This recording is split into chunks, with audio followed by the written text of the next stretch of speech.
Of course, I'm representing Racing for Vets. Reiner, the team captain. No more talking, let's do some working.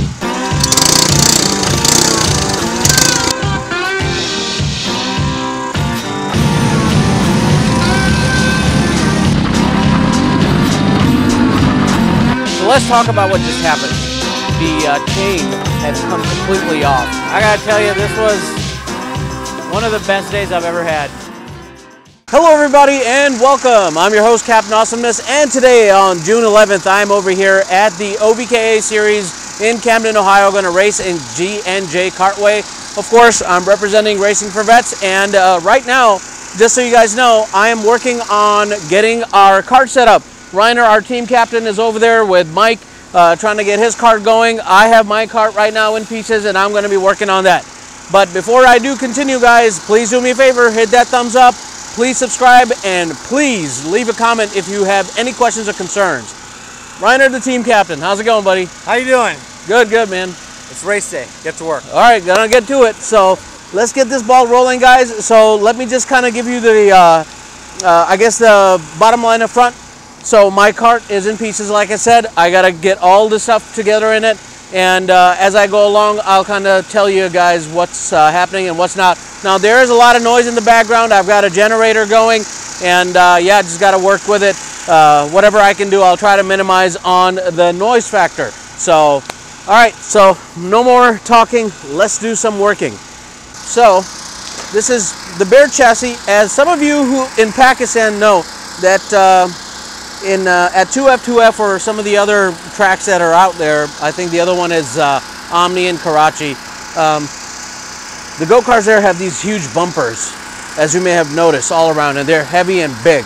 That's not the case in racing go-karts. This is literally open wheel racing. That means that you just have a barely looking bumper up front, and then you've got the side pods, and then you've got a back bumper. So not much science to it. This kart was raced on, it looks like, on a previous race, and I'm just basing it off of how used the tire is compared to the last time I was here, which was in April. So anyway, at this point, I'm also going to do a couple of things real quick. So as you guys recall in the last video, when I was here at G&J, I was having a problem with my camera falling off constantly. So what we've done is we've come up with a way to fix the camera issue, and hopefully this mounting will work out a little bit better than it did in the past. So let's see, what do I want to do first? You know what, let's get the front bumper done. Okay, with that mess fixed up, I got the front bumper on. Okay, with the rear end showing, I'm gonna go over a couple things real quick. Just like the rental go-karts that Sodi has, this 206 only has one brake rotor and a caliper to help brake, because it's a pretty light engine or chassis. And the engine is not that powerful. Actually, it doesn't even equate to, or maybe close to, the 370cc, 270cc Honda GX 270 motor. So yeah, it'll do okay. However, my main concern is this chain. So on the rental side, usually these kinds of karts have a belt-driven situation, but here you want a chain because you don't want things breaking on you. Now this chain, as I'm looking through it, looks pretty good as my hands get dirtier and dirtier, which is fine. I did change the gears on it as well when I was here last, and I'll explain that in a second. So the other thing I had an issue with last time was I was hitting the rev limiter, and that's because the gearing was like at 65 or 66 teeth. I want to take it down to 63 so that I have more RPM available as and when I come into the straightaway. The configuration today is a little different though, the layout that is. I think we were on what was called 2B, and today I think it is either an A or a B. So it's a bit of a shorter layout. However, the straightaway still remains. So you still need that little bit of the top end piece. However, if I do that, one thing I will have a problem with is that when I'm coming around the curb or when I'm coming around the apex, recovery takes a long time. So, you know, I may take it, you know, up that gear situation, but that's what I have to sacrifice. Anyway, so I'm going through all this. Right now, I'm also checking some other stuff out as well. This is the engine, obviously. Here's the carburetor. I have my engine breather, which I actually put in the last race. Fuel is good to go. I had some weights put on here that are taken off now, so I'm going to have to check that because I got to be in compliance for weight as well. So all that, once that happens, I'll get back to you. Right now I just need to concentrate on this, and yeah, I'll talk to you guys as soon as, you know, things kind of settle down a bit and my cart is good to go. We don't have much time, so we got to make things happen.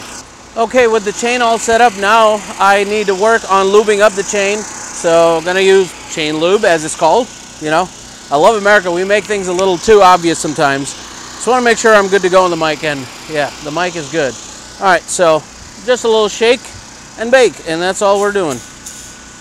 And the idea, of course, is to get lubrication as much as possible. So good to go there on the back end, good to go there on the crank end or engine end. So the thing I was gonna show you guys is this little piece right here. I don't know if the camera can focus. So the GoPro will go in the middle there, and I gotta mount this somewhere in or on the go-kart. So just don't know where yet. I've also gotta test out the engine as well, make sure that it's making all the right sounds, you know. So there's that piece. The tires now are 2 races old. The team captain, Reiner, he asked if I was wanting to get a brand new set, and I told him no. And the reason being, this is technically my 2nd race, right? So I don't want to get into brand new everything just yet when I'm still not, you know, that familiar with real racing. So that's the reason why I'm kind of keeping it a little conservative. But anyhow, I just wanted to give you guys this real quick update, and I guess I'll be back after I make sure everything's good to go. All right, with everything set up as much as I can with the short amount of time I have, right now I'm just gonna do a real quick engine test to start it up with the choke up and all that stuff, and just make sure it's good to go. And then after that, we'll suit up. So let's get ready, and I'll see you when I change. And we're back. So I'm ready to go. Car's good to go. I just need to do a couple more checks on it. I don't think I have enough time actually to mount the GoPro for our practice sessions, but we'll see. But right now, I'm pretty excited about what's about to happen. Just want to show you guys this real quick before I get going. Throw that in there. If you follow me on Instagram or Facebook, you will know that I have a brand new Snell 2020 rated Stilo helmet. Real cool helmet, actually. I really like the fitting on it. It's a little bit better than the previous one, a Zamp that I was using. But anyway, this is going to be the most awesome part.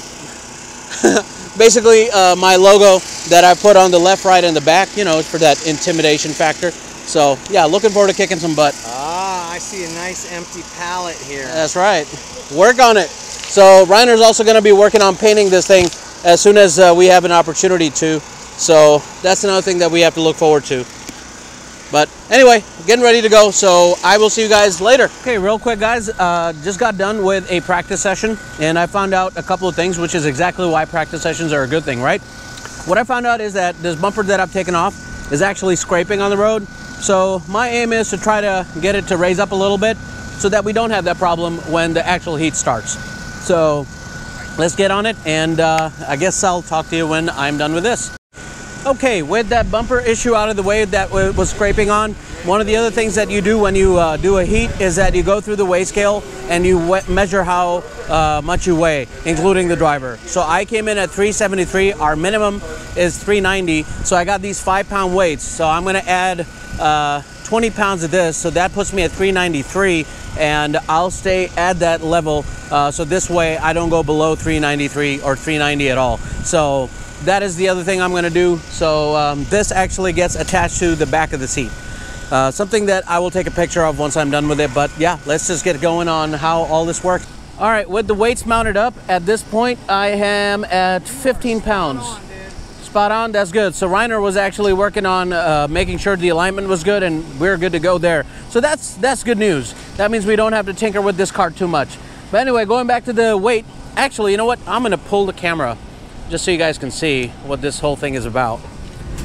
All right, so each weight, as I mentioned, weighs about 5 pounds, and obviously you want to bolt it such that the sticky end doesn't actually stick into your back. So that's something that's relatively important, I think. Anyway, so with this out of the way, what I've done is, like I've shown you, I put 2 5-pounders here in the back and then 1 right here. So you want to try to keep it to the center of gravity so you're not changing the weight attribute of the go-kart too much. So I think at this point I just need to put a gallon of gas, and what that will do as I put this back on where it belongs is that we will be at 395 pounds. So 5 pounds over, which is exactly where we need to be just to be on the safe side. So how am I gonna make it 395 with it weighing 388 right now? I'm gonna add a gallon of gas, and a gallon of gas is around 7 pounds in terms of, you know, weight density and all that. So that's what's coming up next. So I'm gonna get to that. All right, guys, so as I mentioned, all the practice stuff is done now, so I'm waiting on my qualifier. And one thing I wanted to point out was, first and foremost, that camera is bolted on now to the cart, so I don't think it'll fly off this time. And another thing I want to mention, which is actually more important than anything else, is that in every race we actually commemorate the fallen, and this time it was this gentleman here. I'm trying to remember his name right now, but unfortunately my memory just sucks. Henry Mayfield, maybe it was, and if it wasn't, you will see a caption down here below. But anyway, cart is ready to go. I'm still on used tires. Actually, these tires have already been used in a previous race, but they're good enough for me, especially for the class that I'm in right now. I don't think I have the edge against the real good racers at this moment. In any case, also just turning around, there is a race going on as we speak, but that's for the junior class, so the kids are racing on the 206. Then there's other people getting ready in the pre-grid, and then this class, and then at some point I will be coming up. So anyway, I just wanted to do this real quick, show you guys some cool stuff, and hopefully this cart will not break a chain on me or anything of that sort.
So let's talk about what just happened.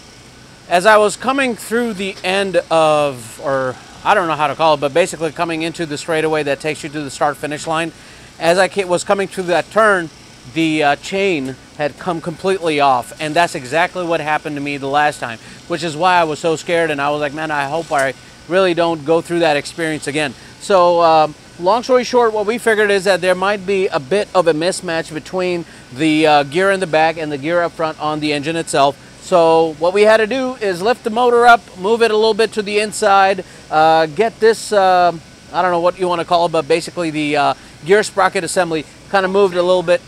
Chain guard. Oh no, not the chain guard itself, but something else. So team captain's trying to correct me, but he's right actually. So we also moved this whole assembly to the left a little bit just to make sure we are lined up as good as possible. On top of that, we installed a chain guard. What it will do is basically prevent the chain from coming off again. We don't want to go through this, and the fact is that this is my third race now where the chain just came off inexplicably. Unfortunately though, nobody else has been on the kart, so we can't really tell if it was me who's the issue, like if I'm hitting one of the curbs. I mean, we call them turtles here, but sausage curb, and that can be, of course, pretty devastating to an entire chassis, no less just the chain. So we've got everything fixed at this point. Now I have to see whether this is going to pay off. The other thing is, as I came off of the qualifier, I realized that I was at 392.5 pounds with the fuel tank almost full. So that's a little too danger close for me. I do not want to go below 390. So I've added yet another 5-pound weight. So I've added a total of 20 pounds to the seat. So at this point, I should be at 397, and I'm okay with that. Again, the idea is, of course, to make sure that we run reliably, and that has been a challenge for us. And hopefully these fixes will guarantee that for us somewhat. So at this point, fingers crossed. My hands are dirty. I'm trying to do whatever I can to make sure that this kart is going well. The good part about all that, my GoPro didn't come off. So at least this time around, you guys will see coverage. I just really got to get a full race in. So yeah, this is a long video, but you know what? This is probably one of the best moments I've had. It's probably the more real moment I've had in comparison to when I was here at G&J back in April 9th or 10th. So, all right, I got to make sure everything else is good to go with this, and I'll see you guys as soon as my session's coming up. Okay guys, so we are going to start here with us having taken a circle around already and beginning our race. So I start at the very last. As I mentioned, I still had this X mark like you see on the guy in front of me in number 36. I'm trying to get a good pace here. I catch up to these guys pretty quick, but here as we come along to turn 4 or 3 it is actually, look at all this mess that's going on. This gives me reason to kind of back out and let these guys get a good run on me, only because I wanted to be able to set a good pace for myself as well, and you can't really do that if you're kind of running into other people. So as and when this happens, I begin to get a good feel for the kart after hitting that turtle or sausage curb there. Really got slowed down, had to allow this one lady to get in front of me. And yeah, I'm kind of struggling starting out, and it's not a good start, I can tell you that. So I will be also cutting through some of these laps because they don't really make a lot of sense for me to show you guys the entire footage.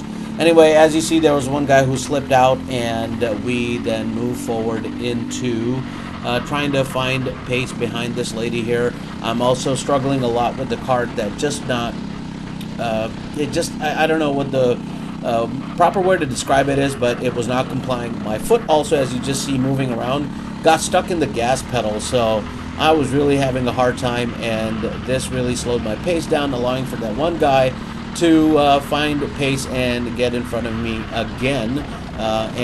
This became kind of sort of the theme for me as I got into this race. Now this was a 17-lap race, so yeah, I kind of figured, you know what, so what if I make all these mistakes now? I should at least be able to catch up to 2 or 3 of them into the race once I kind of get settled in. Alright, so we're now in lap 6, and I find myself in dead last position. I am looking for a way to come around this person in front of me, and I have the pace, but I just don't have the right opportunity to do so. So as we come into the start-finish line, I find that spot right here and go for it. I think they also slowed down for me, knowing that I took the inside line. So I make it through, and at this point I am targeted towards those 2 racers that are right in front of us, trying to see if I can catch up to them. I do see that they take certain turns slow. So as I come through here, I start to hit understeer big time, and I have no choice but to give that position I gained back to the person that I just took over from. I mean, I'm telling you, this cart really was not complying with me at all. One of the things that I did find out after the race was actually the fact that I was on tires that weren't 2 races old, but most possibly 2 years old. So they simply had been done for as far as their life was concerned. So I then looked for another opportunity, trying to find my pace back, trying to work around the situation that I was experiencing, and look for another spot to try to find and get in front of this driver in front of me. Now, they were having their own struggles too, and as you can see, they really slowed down through this twisty section. I don't know what the words are. Honestly, I need to work on my terminology for racing again. It's been quite a while, and this is what happens. You just forget stuff, right? Anyway, come through here, pace just fine through, learning also a few things. For example, if you just noticed, there was a piece of rubber that almost flew into my face. That does happen in racing. Anyway, we're right behind them again and try to find that inside line, but just not enough space to make it work out for us. So we wait yet again, trying to find that ideal spot. And as you can see, I find good pace to stay right behind them, and I have to look for that opening at any point, and it comes for me, I think, right about, I want to say, I think it was, yeah, somewhere around this area where I'm really right on them. And yep, this was it, where I just kept my foot on the gas pedal, didn't allow for the engine RPM to drop too much, and found myself in the front position.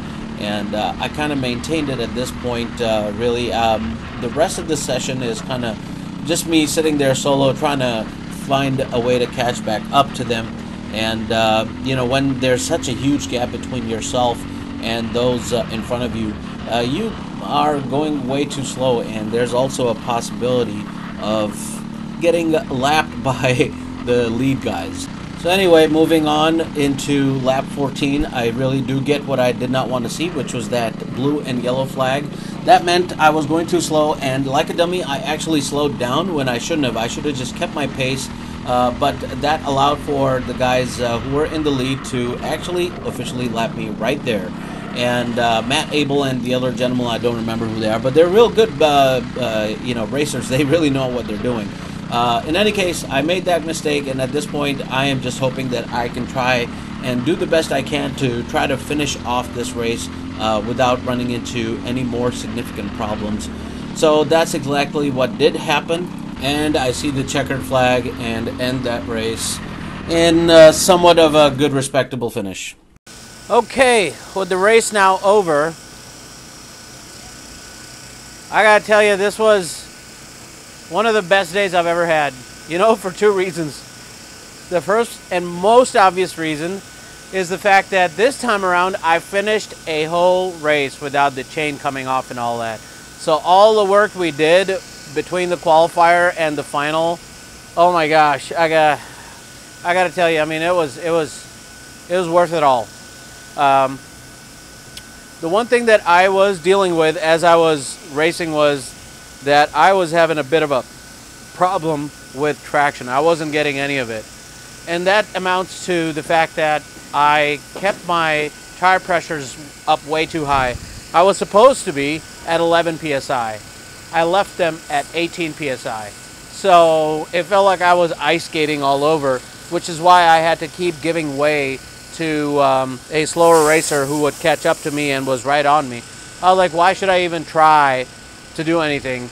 It also then worked out kind of in my favor, because then eventually when I kind of got comfortable with the way the cart was behaving, I was able to, you know, get my position back and keep and maintain that lead.